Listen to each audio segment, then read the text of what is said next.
most people like to believe that they are rational people, that they make their choices based on well thought out ideas and reason, but it really is not the case.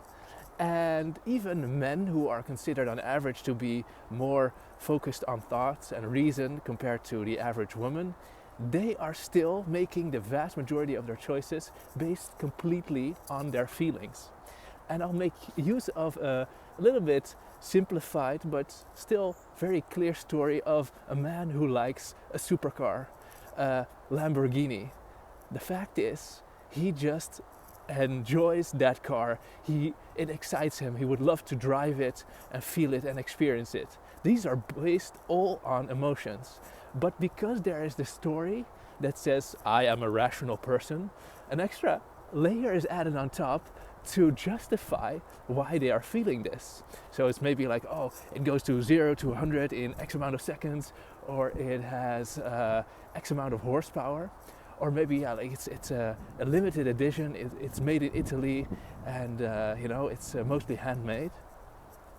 So this is an extra story added on top to justify the fact that their decision is based completely on emotion.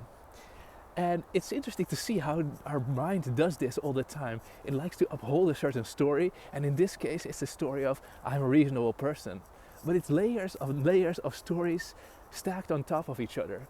So the car, it's of course mostly impossible for many people to have it. There's an exclusivity there. It's very expensive, so a lot of people who would like to have such a car would never be able to afford it. So maybe they see a car like that, like, oh, I'd love to have it, but they know, like, there's this feeling like, I'll never be able to have it. So an extra story is added on top, like, well, yeah, but money doesn't make you happy. Well, if you had the money, you would actually be able to buy the car, and that would make you happy, right? So that's not really true. But it's an extra story to get rid of the discomfort, because there is this conclusion, I'll never be able to afford it. Maybe you see someone driving that car, and you'd love to have that car, but there's a little bit of jealousy there. So the thought comes up like, well, that person must have ripped off a lot of people to be able to afford that car. You don't know. It might be someone who created a super brilliant drug to cure a disease. It might be someone who's doing a lot of benefit for the world. But there's this extra story that makes you feel better. You don't feel this guilt and this inability to ever own that car. So it's extra story added on top. So this is what our mind does. We are actually run most of the time, I would say the vast amount of our time, by emotions, and stories are added on top to justify how we feel, to still hold on to the story like, I'm a rational person, I make my choices based on reason.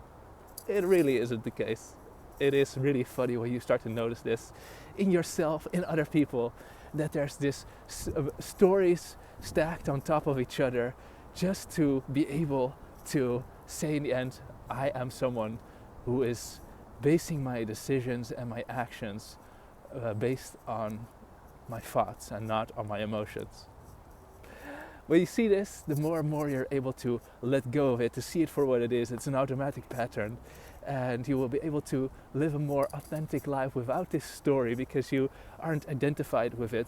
They slowly and slowly fall away until you simply are able to live in an authentic way, and you don't have a problem with the fact that you simply love something. You don't have to justify it. You don't have to make all sorts of reasons and stories up to live and make the choices you do based on emotions.